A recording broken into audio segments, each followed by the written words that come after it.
मेरी पत्नी ने सपने में भी नहीं सोचा था कि सिर्फ इसीलिए कि उसने अपने पुरुष सहायक नाम को एक सूट गिफ्ट किया, मैं सीधे तलाक का नोटिस थमा दूंगा।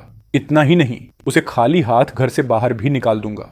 आज सुबह पार्टनर के साथ प्रोजेक्ट की डील फाइनल करने के बाद मैं अचानक अपनी पत्नी से टकरा गया, जो हमेशा मेरे साथ बहुत प्यार से रहती है। लुक टू वो काफी समय से मेरे लिए ऑर्डर किए गए एक प्रीमियम कस्टमाइज्ड सूट काउंटर पर पेमेंट कर रही थी। मुझे क्या पता था कि शाम को वही सूट उसके पुरुष सहायक के शरीर पर सजने वाला है। मैंने हंगामा खड़ा करने के बजाय सिर्फ एक गहरी मुस्कान दी। मैंने तुरंत अपने आदमियों को भेजकर शहर के सभी स्टोर्स से उसी डिजाइन के सारे प्रीमियम सूट मंगवा लिए। उन सबको लाकर उसके सामने ढेर कर दिया ताकि वह दिल खोलकर अपना कार्ड स्वाइप कर सके। मेरे खास दोस्तों ने रात भर जागकर मेरे लिए तलाक का एग्रीमेंट भी तैयार कर दिया। मेरे पास पैसा है, लुक है, टैलेंट है, और इस दुनिया में जिस चीज की कमी नहीं है वो है महिलाएं।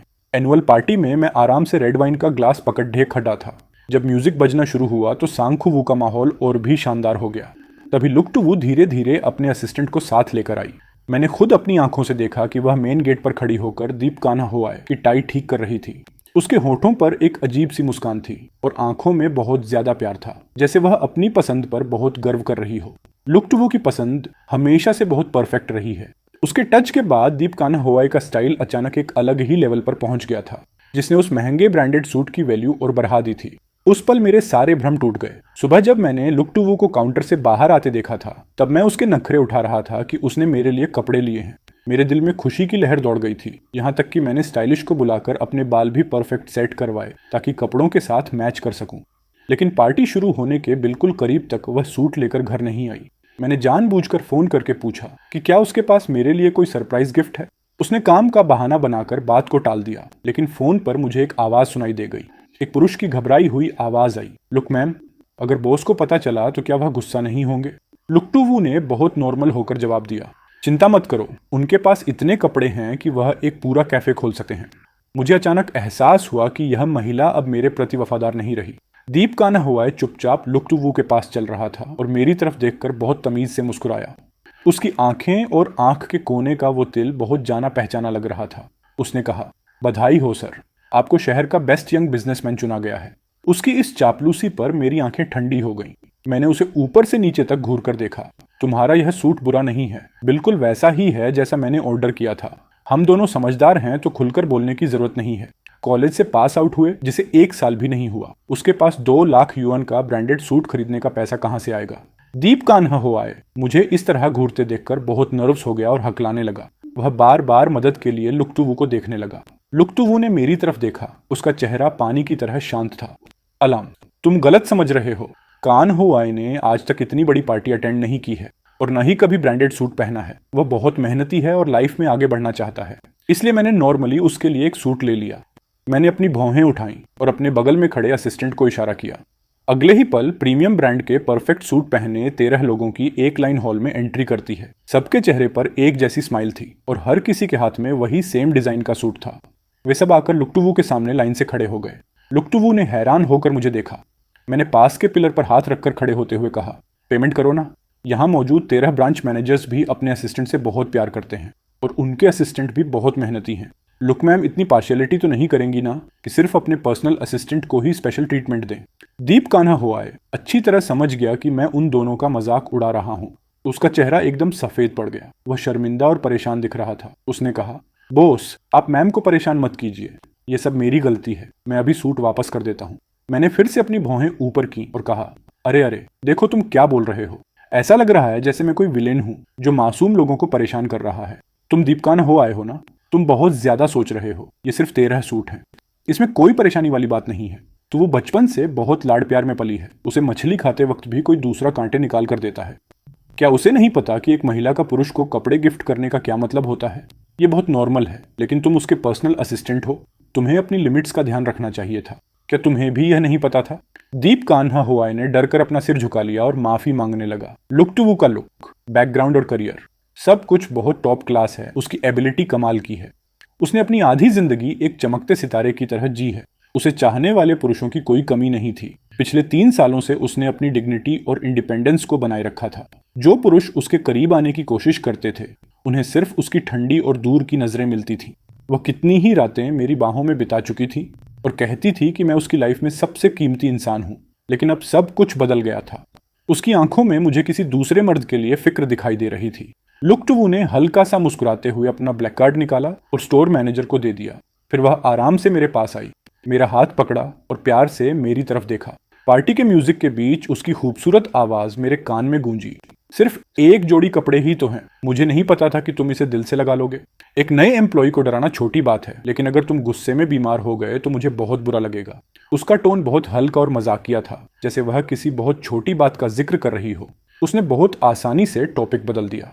मेरे चेहरे पर एक ठंडी मुस्कान आई। मैंने अपनी उंगलियों से उसकी गर्दन को पकड़ा और उसे अपने ओर करीब खींच लिया। मैंने कहा, दीप कान हुआ है, तुम्हारे लिए फीलिंग्स रखता है। तुम जैसी समझदार महिला इसे इग्नोर नहीं कर सकती। मुझे पता है कि तुम्हें इन 20 लाख युआन से कोई फर्क नहीं पड़ता। आज की बात पहली और आखिरी बार होनी चाहिए। आसपास के स्टाफ को लगा कि हम दोनों रोमांस कर रहे हैं, इसलिए सब हूटिंग करने लगे। हमारे बीच की दूरी इतनी कम थी कि लुक टू वू का चेहरा लाल हो गया।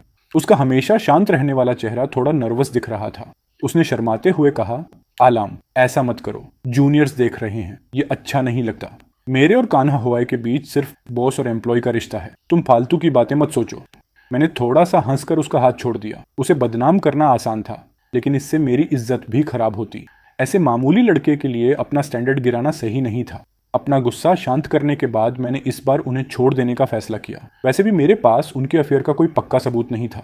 मैंने उसका हाथ पकड़ा और स्टेज पर जाकर इस साल के अचीवमेंट्स अनाउंस किए। बाकी ब्रांच के असिस्टेंट्स भी बहुत चालाक थे। वे सब हाथ में सूट लेकर दीप कान्हा हुआई के सामने से गुजरे और बोले, यह सब असिस्टेंट दीप की वजह से हुआ है। अगर तुम ना होते तो शायद हमें पूरी जिंदगी इतना महंगा सूट पहनने को नहीं मिलता। लुक मैम की नज़र में किसी को कपड़े देना वैसा ही है जैसे किसी बच्चे को टॉफी देना। तुम इस वजह से मैम के लिए कोई गलत फीलिंग्स तो नहीं लाओगे ना? असिस्टेंट दीप की आंखें और यह दिल बिल्कुल उनके जैसा है। तभी तो लुक मैम तुम्हें दूसरों से ज्यादा मानती हैं। हर कोई उसका मजाक उड़ा रहा था और बातों ही बातों में उसे वार्निंग दे रहा था। शायद दीप कान हुआई को अपनी लाइफ में कभी इतनी बेइज्जती नहीं झेलनी पड़ी थी। उसका सिर झुकता चला गया और वह शर्म से पानी पानी हो गया। जब भीड़ कम हुई तो वह रोते हुए बाहर भाग गया और पार्टी खत्म होने तक वापस नहीं आया।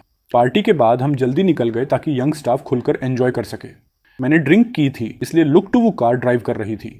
वह बहुत ज्यादा कंट्रोलिंग नेचर की है, इसलिए उसकी कार सिर्फ वही चलाती है। जैसे ही मैं कार में बैठा, मैंने देखा कि मेरी को पैसेंजर सीट की पोजीशन बदली हुई थी। सनशेड के चारों कोनों पर कुछ एनिमे समुराई के स्टिकर्स लगे थे। मेरे अलावा किसी की हिम्मत नहीं होती थी कि लुक टू वू को अपना ड्राइवर समझे, और कोई इतना बेवकूफ़ नहीं था जो उसकी बगल वाली सीट पर बैठे। बिना सोचे ही समझ आ गया कि यह किसका काम है। मेरे दिल में अचानक बहुत तेज़ गुस्सा आया, चाहे मैं इस बात को न मानना चाहूँ, लेकिन उस वक्त मैं गुस्से से पागल हो रहा था। भले ही उसने मेरा सूट उसे दे दिया था, मुझे सिर्फ एक सूट का दुख था, लेकिन अब उस लड़के ने मेरे पर्सनल स्पेस में अपनी पहचान छोड़ दी थी। यह सीधा सीधा मुझे चैलेंज करने जैसा था। शादी के 5 सालों में मुझे पहली बार इतना गुस्सा आया था। मेरा मन कर रहा था कि लुक टू वू को एक थप्पड़ मारूं और उसे कार से नीचे फेंक दूं और खुद कार चलाकर सीधे दीप कान्हा हुआई के पास जाऊं और उसे जोर से पंच मारूं। मैं उससे सवाल करने ही वाला था कि उसका फोन बज उठा। लुक टू वू ने मेरे गुस्से से लाल चेहरे पर बिल्कुल ध्यान नहीं दिया और आराम से दीप कान्हा हुआई का फोन रिसीव किया। मैंने चिढ़कर अपनी सीट ठीक करना शुरू किया। तभी उसने फोन पर कहा, तुम परेशान मत हो, मैं अभी वहां आ रही हूँ। मेरे हाथ रुक गए। मैंने धीरे से अपना सिर उठाकर उसकी तरफ देखा। लुक टू वू ने अपनी भौहें सिकोड़ी और कहा, कान्हा हुआई काउंटर पर सूट वापस करने गया है। उसके पास बिल नहीं है, इसलिए मुझे वहां जाना पड़ेगा। मैं ड्राइवर को तुम्हें पिक करने के लिए बोल देती हूँ, तुम पहले घर चले जाओ।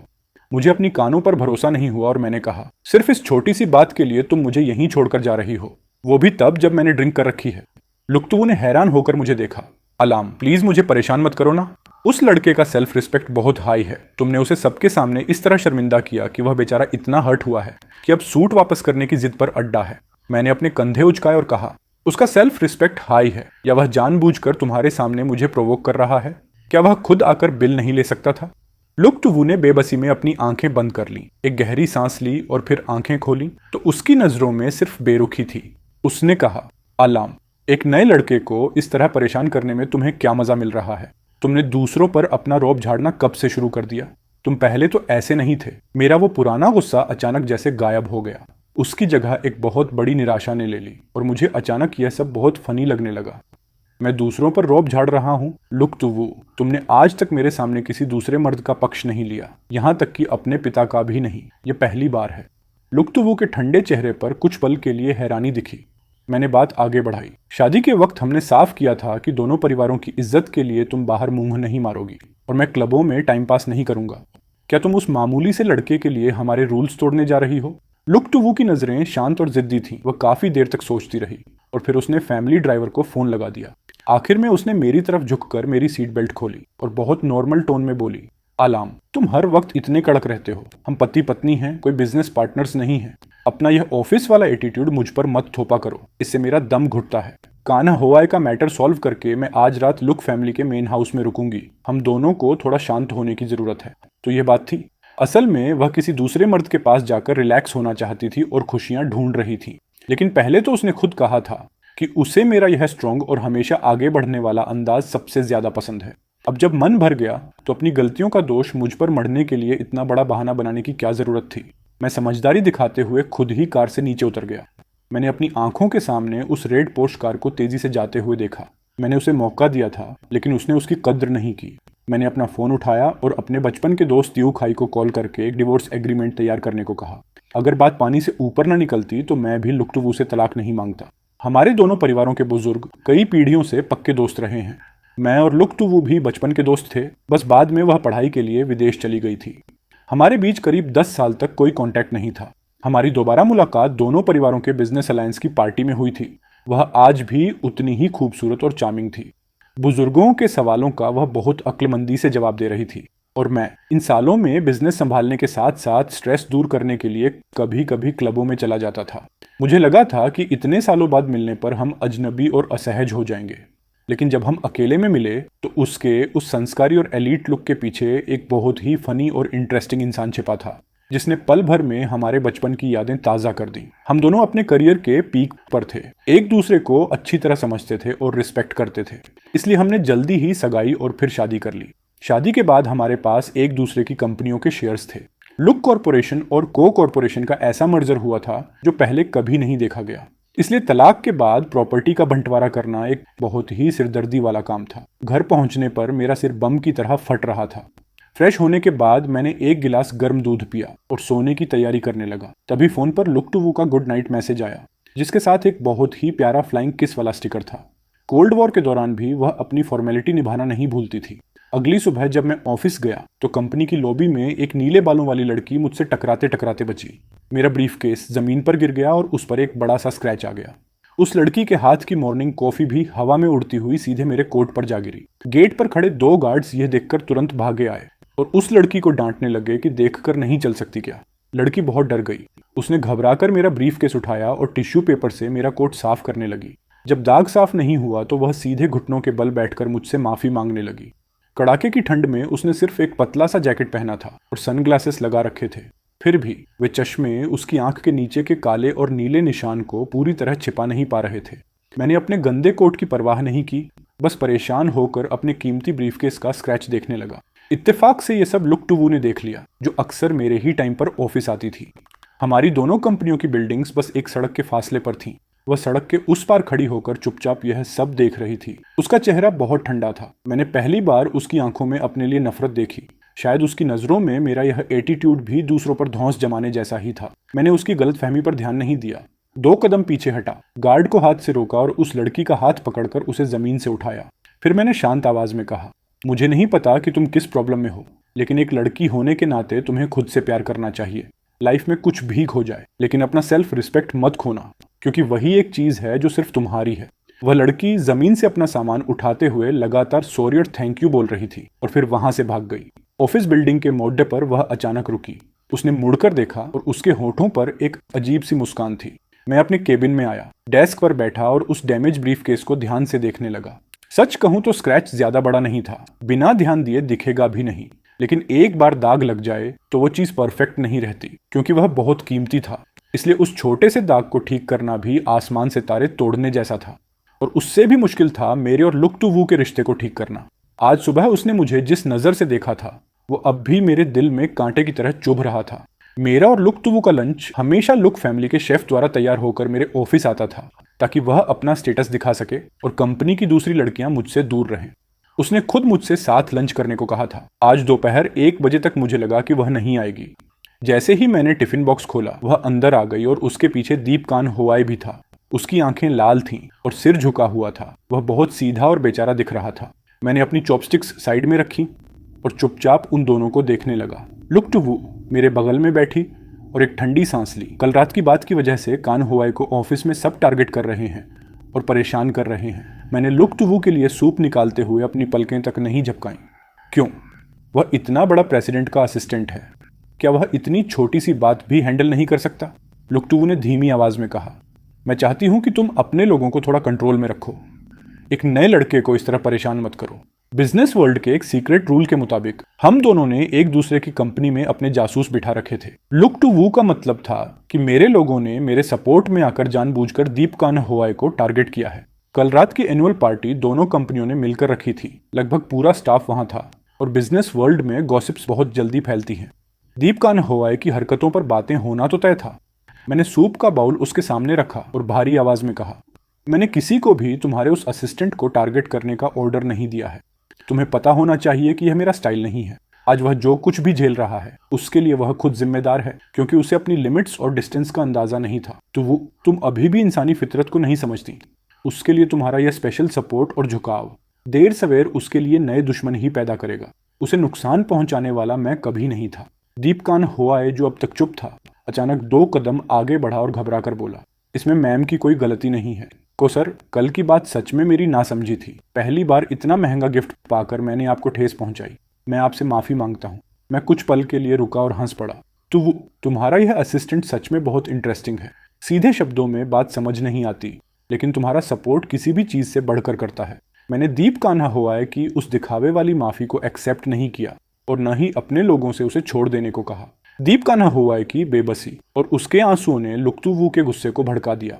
पहली बार उसने अपना कंट्रोल खोया और मुझ पर चिल्लाते हुए सूप का बाउल मेरे पैरों के पास पटक कर तोड़ दिया और मुझसे दीप कान्हा होआई से माफी मांगने को कहा।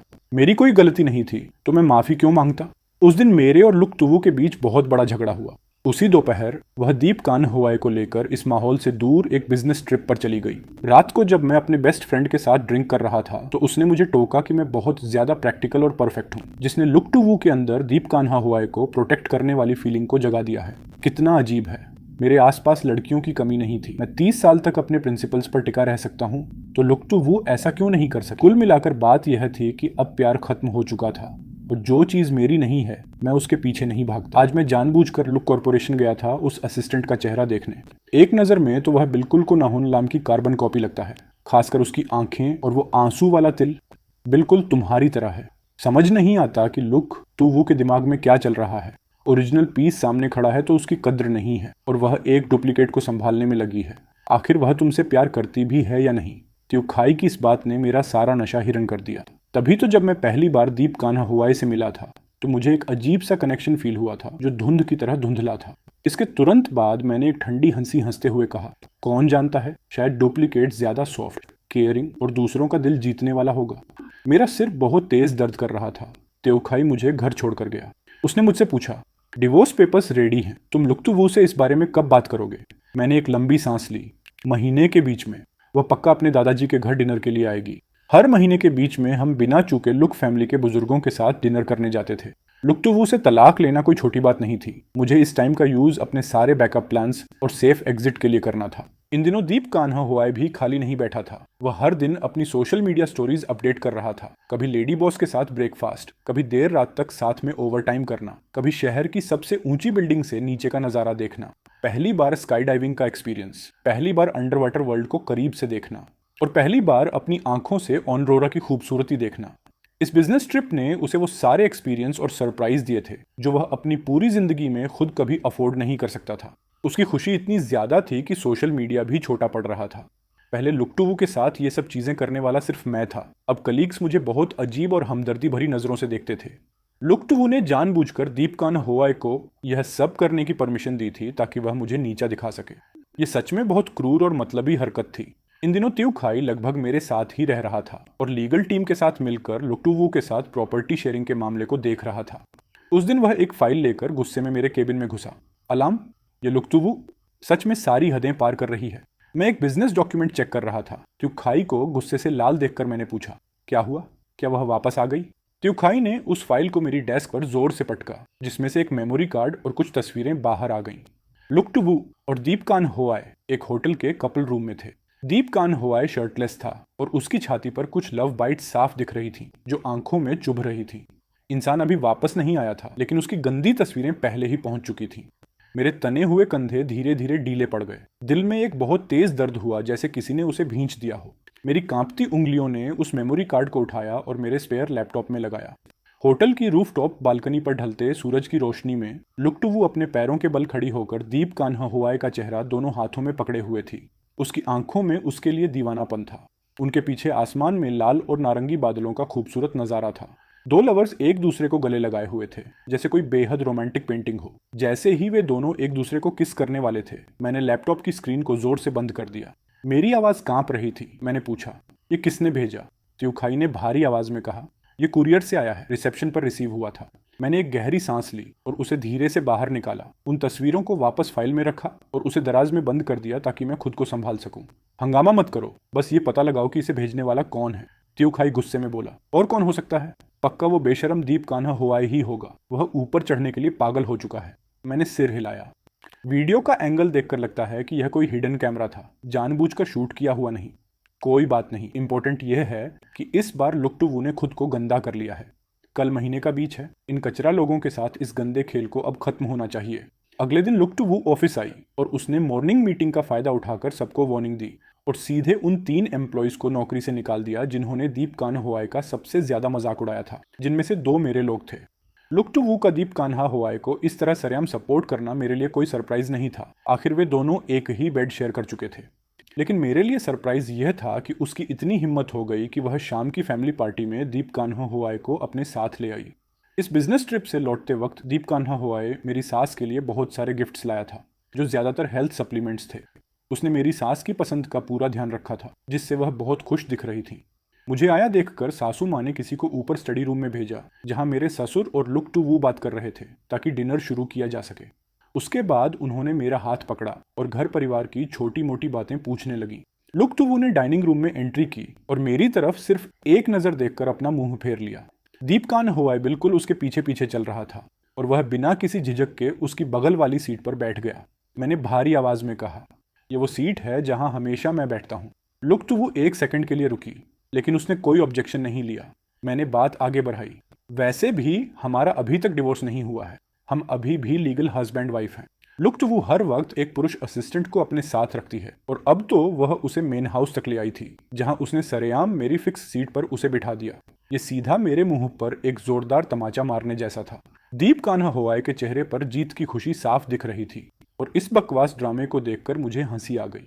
मेरी सासू माँ ने मुझे पास खींचा और अपनी दूसरी तरफ की खाली सीट को थपथपाते हुए प्यार से बोली, यहाँ बैठो बेटा, आज मैंने तुम्हारी पसंद का सी फूड बनाया है, तुम भरपेट खाना, ये बहुत फ्रेश है। सासू माँ मेरी स्वर्गीय माँ की बेस्ट फ्रेंड थी और मुझसे हमेशा बहुत प्यार करती थी। जो बातें मैं अब बोलने जा रहा था उसे सोचकर मेरा दिल भर आया, लेकिन मेरे पास और कोई ऑप्शन नहीं था। चुपचाप बेइज्जती सहना मेरा स्टाइल नहीं था। मैंने सासू माँ का हाथ पकड़ा, उसे धीरे से दबाया और शांत आवाज में कहा, शायद आज मैं डिनर नहीं कर पाऊंगा, मैं यहाँ एक बहुत इंपॉर्टेंट बात करने आया हूँ। सासू माँ की स्माइल चेहरे पर ही जम गई। ऐसी क्या बात है बेटा जो डिनर के बाद नहीं हो सकती? मैंने सिर हिलाया और लुक टू वू की तरफ मुड़ गया। मैंने वो बात कह ही दी जो इतने दिनों से मेरे अंदर दबी थी। मम्मी पापा, मैं लुक टू वू से तलाक लेना चाहता हूँ। ये सुनते ही पूरे डाइनिंग रूम में सन्नाटा छा गया। यहाँ तक कि हवा में फैली सी फूड की खुशबू भी अचानक भारी महसूस होने लगी। मेरे ससुर ने बहुत हैरान होकर मेरी तरफ देखा। डिवोर्स कोई मजाक नहीं है, खासकर तुम्हारे और टू वू के बीच। इससे दोनों कंपनियों पर बहुत बड़ा असर पड़ेगा। सासू माँ के चेहरे पर भी शौक साफ था। हाँ आलाम, तुम दोनों के बीच तो हमेशा बहुत प्यार था, आखिर ऐसा क्या हो गया? लुक टू वो टेबल पर हाथ मारकर खड़ी हो गई। उसके ठंडे चेहरे पर आखिरकार कुछ इमोशंस दिखाई दिए। आलाम, तुम्हारा ड्रामा खत्म नहीं हुआ क्या? सिर्फ इसलिए कि मैंने कान्हा हुआए को एक सूट गिफ्ट किया, तुम तब से लेकर अब तक हंगामा कर रहे हो और अब बात डिवोर्स तक ले आए। इन दिनों में तुमने एक बार भी अपनी गलती रियलाइज नहीं की क्या? ससुर जी ने टेबल पर जोर से हाथ पटका और चिल्लाए, तुम अपना मुंह बंद रखो। फिर मेरी तरफ देखकर बोले, आलाम तुम बताओ क्या बात है? मेरे चेहरे पर एक फीकी मुस्कान आई। तो मैं तुम्हारी थोड़ी बहुत इज्जत बचाना चाहता था, लेकिन जब तुम्हें खुद अपनी परवाह नहीं है तो मुझसे भी तमीज की उम्मीद मत रखना। मैंने तस्वीरों का पैकेट और पेन ड्राइव टेबल पर फेंक दिया। मम्मी पापा आप खुद ही देख लीजिए। लुक टू वू ने झटके से उन तस्वीरों को उठाया और उसका चेहरा एकदम सफेद पड़ गया। उसके हाथ कांपने लगे। जिससे कुछ तस्वीरें जमीन पर गिर गईं। उन फोटोज में लुक्टवू और दीप कान्हौवाई बेड पर बहुत ही ऑब्जेक्शनल पोजीशन में थे। सासू माँ ने कांपते हाथों से एक फोटो उठाई और उनकी आंखें तुरंत लाल हो गईं। तो वो ये सब क्या है?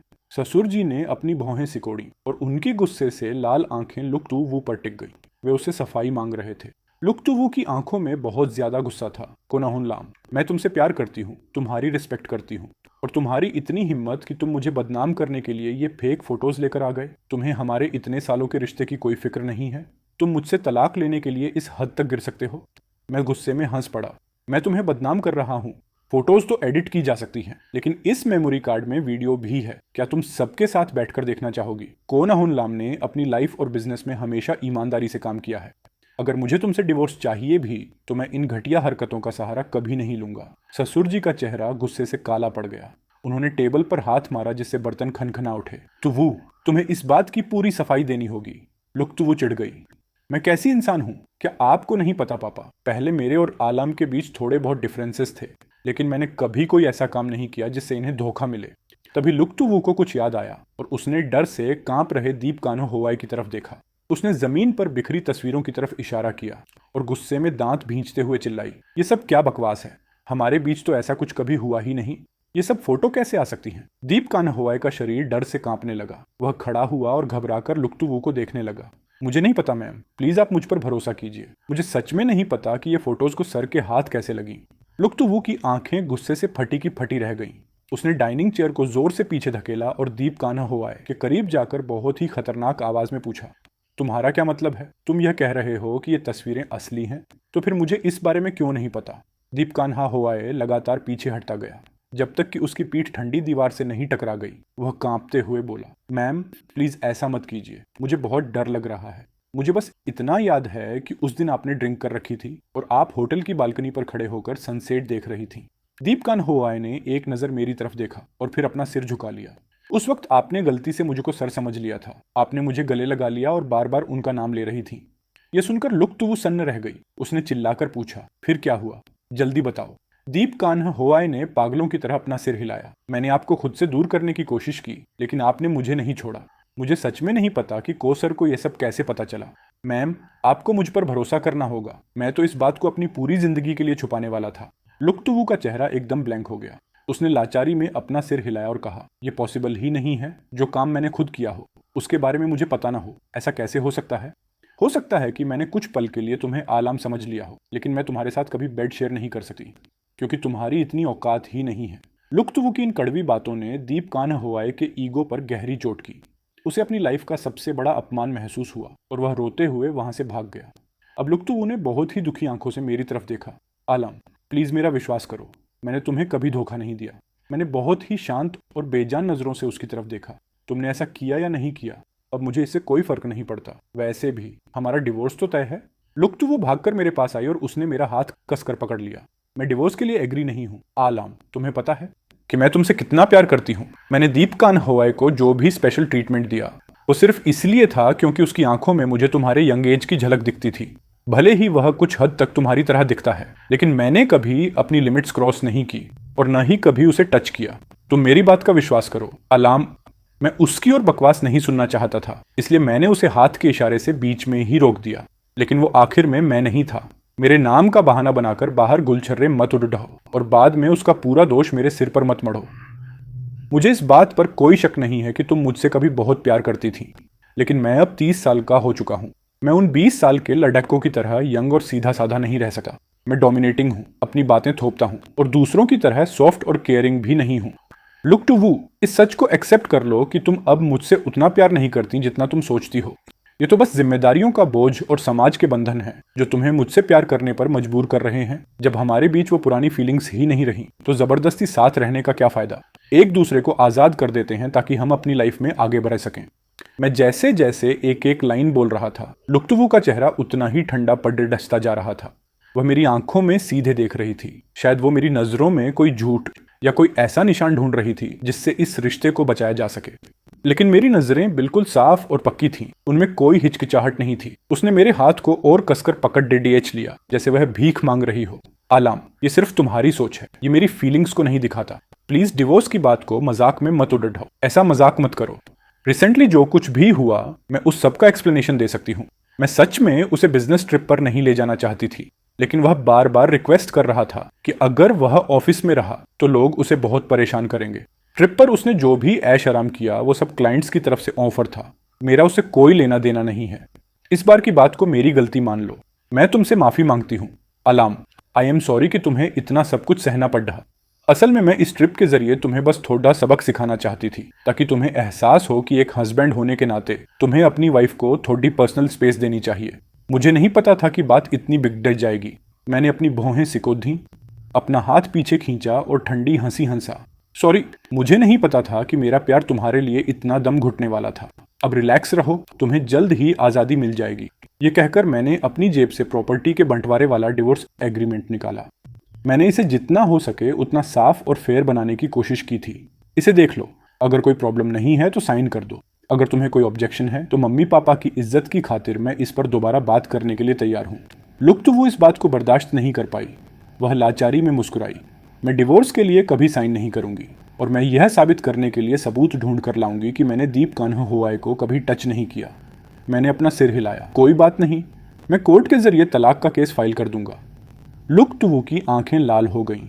उसका चेहरा शोक से भर गया। वह किसी भी तरह यह समझ नहीं पा रही थी कि जो इंसान कभी उससे इतना प्यार करता था और अब जब उसने खुद झुककर माफी मांग ली है तो फिर भी मैं तलाक की जिद पर क्यों अड्डा हूं। लुक टुवू अभी कुछ और कहना ही चाहती थी कि ससुर जी टेबल पर हाथ मारकर खड्डे हो गए। उन्होंने लुक टुवू को बहुत ही निराश नजरों से घूरा और गुस्से में अपने स्टडी रूम की तरफ चले गए। सासू माँ तो काफी देर से फूट फूट कर रो रही थी। उन्होंने अपने मुंह पर हाथ रख लिया था और उनके आंसू लगातार बहे जा रहे थे। अलाम, तुम दोनों के बीच ये क्या नौबत आ गई? हमारी लुक फैमिली में ऐसा क्यों हो रहा है? सिर्फ 5 साल पहले जिस रॉयल वेडिंग की चर्चा पूरे शहर में थी, आज वो इस मुद्दे पर आखद्दी हुई थी। पुराना सारा प्यार और भरोसा पल भर में धुएं की तरह उड़ेच गया था। मैं इस ड्रामे को ठंडी नज़रों से देख रहा था। मेरे दिल में अजीब सी हलचल थी। असल में तो हम इसी साल अपनी फैमिली प्लानिंग करने वाले थे। मैं लुक्टुवू के साथ वाले अपने घर वापस नहीं गया, बल्कि अपने पर्सनल विला में आ गया। मेरी माँ की डेथ के बाद मेरे पापा भी बिजनेस के सारे काम छोड़ डालकर वहीं रिलैक्स लाइफ जी रहे थे। मैं हर हफ्ते 10 दिन में उनसे मिलने जाता था। मैंने पापा को लुक्टुवू से तलाक लेने की बात बताई। वह कुछ देर के लिए सन्न रह गए, लेकिन आखिर में उन्होंने कहा कि यह फैसला मेरा होना चाहिए। इसके बाद वह चुपके से अपने कमरे में गए और मेरे ससुर को फ़ोन लगा दिया। पहले जब भी मेरे और लुक्टुवू के बीच छोटी मोटी बहस होती थी तो दोनों पापा एक दूसरे को सीक्रेटली इन्फॉर्म कर देते थे और हमारे बीच पैचअप कराने का कोई ना कोई रास्ता निकाल लेते थे। लेकिन इस बार बात अलग थी। जब उन्होंने देखा कि मैं अब हर दिन काम के बाद सीधे यहीं आ रहा हूँ तो मेरे पापा समझ गए कि पानी सिर से ऊपर जा चुका है। अब तो उन्होंने चिद्धियों को टहलाना और चाय पीना भी छोड़ दिया था। वह दिन रात मेरे कान में बस यही बोलते रहते थे कि लुक्टुवू उनका कितना ख्याल रखती थी। सुनते सुनते जब मैं पक गया तो मैंने पलटकर जवाब दिया, वह आपका इतना ख्याल रखती है तो इन पिछले कुछ दिनों में आपने उसे कितने फ़ोन किए हैं? क्या उसने एक बार भी आपका फ़ोन उठाया? मेरे पापा का मुंह बंद हो गया। वह बेबसी से मुझे देखने लगे। पक्का तुम्हारी डांट की वजह से वो बेचारी टूट गई होगी और कहीं जाकर छिप गई होगी।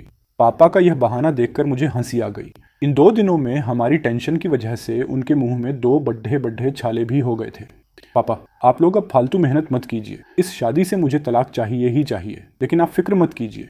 मैं इस बात का पूरा ध्यान रखूंगा कि आपके और ससुर जी के सालों पुराने रिश्ते पर कोई आंच ना आए। पापा ने मेरी तरफ देखकर एक ठंडी सांस ली और पूछा, तुम तो वो को इतना पसंद करते थे, क्या तुम्हें कोई पछतावा या दर्द नहीं हो रहा? मैंने पापा के कंधे को थपथपाया। डिवोर्स के बाद मैं यह मान लूंगा कि वह मर चुकी है। 1 हफ्ता बीतेगा और मैं सब भूल जाऊंगा। पापा ने कुछ बोलने के लिए अपना मुंह खोला, लेकिन फिर बिना कुछ कहे चिढ़कर वहां से चले गए। वह जाते जाते बुदबुदा रहे थे, पता नहीं मैंने तुझे इतना परफेक्ट और इंडिपेंडेंट बनाकर सही किया या गलत। अपनी किस्मत खुद संभाल पाना बेशक अच्छी बात है। लुक्टुवू ने पापा का फोन इसलिए नहीं उठाया था क्योंकि वह उन तस्वीरों के सोर्स का पता लगाने में बिजी थी। उसने अपना फोन एक्सपर्ट्स को सौंप दिया था और वह खुद उस शहर के होटल में चली गई थी जहां उसकी बिजनेस ट्रिप थी। उसे गए हुए आज 3 दिन हो चुके थे। ये सारी इन्फॉर्मेशन मेरे बेस्ट फ्रेंड तेऊ खाई ने मुझे भेजी थी। वह हर दिन मेरी तरफ से लुक कॉरपोरेशन जाता था ताकि लुक्टुवू से डिवोर्स पेपर्स पर साइन करवा सके। उस फैमिली डिनर के बाद से दीप कान्होआए भी लुक कॉरपोरेशन में दोबारा नजर नहीं आया था। 5वें दिन लुक्टुवू अचानक गायब हो गई। मेरे फोन पर एक अननोन नंबर से वीडियो आया जो किसी बड़े रूफटॉप बालकनी का था। वीडियो काफी दूर से शूट किया गया था। उसका वो ऑरेंज बैकग्राउंड मुझे जाना पहचाना लगा। मैं उसे प्ले करके देखने ही वाला था कि उसी नंबर से कॉल आ गई। कॉल पर लुक्टुवू थी। उसकी आवाज में एक्साइटमेंट साफ महसूस हो रहा था। अलार्म, मैंने कहा था ना कि मैंने दीप कान्होआए को टच भी नहीं किया।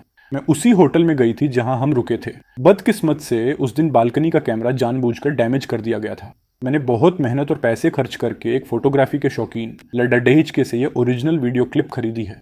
वो सारी तस्वीरें और वीडियो दीप कान्हा हुआए की कजिन सिस्टर ने एडिटिंग सॉफ्टवेयर से बनाए थे। वही नीले बालों वाली लड्डेचकी, तुम्हें याद है ना? नीले बाल वो लड्डेचकी जो उस दिन मुझसे टकराई थी। अलाम, मैंने तुम्हें कभी धोखा नहीं दिया। प्लीज हम डिवोर्स न लें। क्या ऐसा हो सकता है? फोन पकड़ते हुए मेरे हाथ की पकड़ मजबूत हो गई। मैं उस लड्डेचकी के बारे में और नहीं सोचना चाहता था। मैंने उस वीडियो पर 2 सेकंड के लिए अपनी उंगली रखी, लेकिन आखिर में उसे ओपन नहीं किया। मैंने शांत आवाज में कहा, लुक टू वू, क्या जब तक तुम्हें किसी के साथ रंगे हाथों बेड पर न पकड़ ढा जाए तब तक उसे धोखा नहीं माना जाएगा? भले ही यह वीडियो तुम्हारी बेगुनाही साबित कर दे, पर इसका अब क्या फायदा? जब तुमने मेरा कस्टमाइज्ड सूट दीप कान्हा हुआए को गिफ्ट किया, क्या तुमने सोचा था कि मुझे कैसा लगेगा? जब तुमने मुझे बीच STD DA चेक पर छोड़ DH दिया उस LDHK की मदद करने के लिए, क्या तुम्हें अंदाजा था कि मैं कितना अजीब फील करूंगा? तुम उसे बिजनेस ट्रिप पर ले गई, उसे सोशल मीडिया पर ऐसी स्टोरीज डालने दी जैसे तुम दोनों हनीमून पर गए हो। क्या तुमने सोचा था कि लोग मेरे बारे में क्या बातें करेंगे? तुम उसे हमारे मेन हाउस तक ले आई।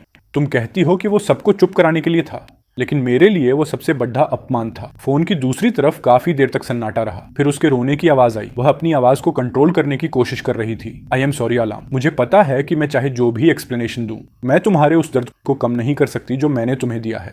मैं मानती हूं कि इन सब चीजों को हैंडल करने का मेरा तरीका बहुत मतलबी और बेवकूफ़ी भरा था। मैंने तुम्हारी फीलिंग्स को पूरी तरह इग्नोर किया, लेकिन प्लीज मेरा विश्वास करो, मैंने तुम्हें कभी हर्ट करने का नहीं सोचा था। और हमारी शादी को खत्म करने के बारे में तो मैंने सपने में भी नहीं सोचा था। उसकी इस माफी को सुनकर भी मेरे दिल में कोई हलचल नहीं हुई। घाव भले ही भर जाएं, लेकिन निशान हमेशा रह जाते हैं। हम अब कभी पहले जैसे नहीं हो सकते थे। लुक टू वू वापस आने के बाद भी डिवोर्स पेपर्स साइन करने में आनाकानी कर रही थी। त्यूखाई सीधे उसके केबिन के छोटे से रेस्ट रूम में जाकर बैठ गया। भूख लगती तो उसका खाना खाता, नींद आती तो उसी के बेड पर सो जाता। वह कभी कभी मुझे वहां की लेटेस्ट गॉसिप्स भी शेयर करता था। आज पुलिस लुक कॉर्पोरेशन आई थी। मुझे यकीन नहीं हो रहा कि तुम जैसा समझदार इंसान भी इस जाल में फंस गया। दीप कान्हा हुआए कि वो कजिन तो पकड़ ही गई, लेकिन दीप कान्हा हुआए भागने में कामयाब रहा। वैसे वो ब्रांडेड सूट दीप कान्हा हुआए का एक मोहरा था, जिससे वह लुक्टुवू की लिमिट्स चेक कर रहा था। असल में लुक्टुवू ने ही रिक्रूटमेंट टीम को सीक्रेटली बोलकर उसके जैसे एवरेज लड़के को जॉब पर रखवाया था। दीप कान्हा हुआए को लुक्टुवू से पहली नजर में ही प्यार हो गया था। शुरुआती 6 महीनों में उसने बहुत संभल कर और मेहनत से अपना काम किया। उसने सुन रखा था कि लुक्टुवू काम के वक्त और पर्सनल लाइफ में बिल्कुल अलग इंसान है। खासकर ऑफिस में वह एम्प्लॉयज के साथ बहुत कड़ी DHK रहती है और छोटी सी गलती पर भी सीधे डिमोशन कर देती है। लेकिन जब उसने गलती से इंपॉर्टेंट डॉक्यूमेंट्स पर चाय गिरा दी या मीटिंग की स्लाइड्स गलत प्ले कर दी, तो इस लेडी बॉस ने चिल्लाने के बजाय उसे बहुत प्यार से समझाया कि अगली बार ध्यान रखना। लेकिन जब वह पहली बार मुझसे मिला, जो कि उस लेडी बॉस का लीगल हस्बैंड था, तब उसे समझ आया कि लुक्टुवू उस पर इतनी मेहरबान क्यों थी। और उसी पल से उसके दिल में मेरे लिए नफरत पैदा हो गई। बाद में उसकी नीले बालों वाली कजिन, जो सट्टेबाजी के चक्कर में कर्ज में डूबी थी, उसके पास आई। लुक्टुवू का स्टेटस जानकर उसने दीप कान्हा हुआए को उकसाया कि वह अपनी यंग एज का फायदा उठाकर लुक्टुवू को अपने जाल में फंसा ले, ताकि उनकी लाइफ सेट हो जाए। इसके बाद वो दोनों आराम से ऐश की जिंदगी जी सकते थे। दीप कान्हा हुआए को यह वहम हो गया था कि लुक्टुवू उसे पसंद करती है, इसलिए उसने उस सूट के जरिए उसका दिल टटोला। लुक्टुवू के उस स्पेशल सपोर्ट ने उसकी उम्मीदें बढ़ा दी। एनुअल पार्टी की रात उसने सूट वापस करने का बहाना बनाया ताकि वह लुक्टुवू को फिर से मुझसे दूर ले जा सके। लेकिन लुक्टुवू ने सिर्फ उसकी मदद की थी और साथ ही मेरे लिए 2 नए सूट भी ऑर्डर किए थे, जिससे दीप कान्हा हुआए की उम्मीदें टूट गईं। अब उसे कोई ऐसा रास्ता चाहिए था जिससे लुक्टुवू मुझसे नफरत करने लगे। इसलिए अगले दिन उसकी कजिन ने जानबूझकर मुझसे टकराने और जमीन पर बैठकर माफी मांगने का नाटक किया था। वह कजिन कर्ज चुकाने के लिए इतनी उतावली थी कि उसने बिजनेस ट्रिप वाले होटल में दीप कान्हा हुआए के साथ मिलकर लुक्टुवू के ड्रिंक में नशा मिला दिया, ताकि वे दोनों फिजिकल हो सकें और लुक्टुवू को डिवोर्स के लिए ब्लैकमेल कर सकें। लेकिन लुक्टुवू ने अपने होश बनाए रखे और उसे धक्का दे दिया। बाद में उस कजिन ने वो फेक फोटोज और वीडियो तैयार किए ताकि मैं चिढ़कर खुद ही रास्ते से हट जाऊं। इसीलिए जब मैंने वो तस्वीरें लुक्टुवू के सामने फेंकी थी, तो दीप कान्हा हुआए ने ऐसा बहाना बनाया था। अच्छा हुआ कि लुक्टुवू ने सच का पता लगा लिया।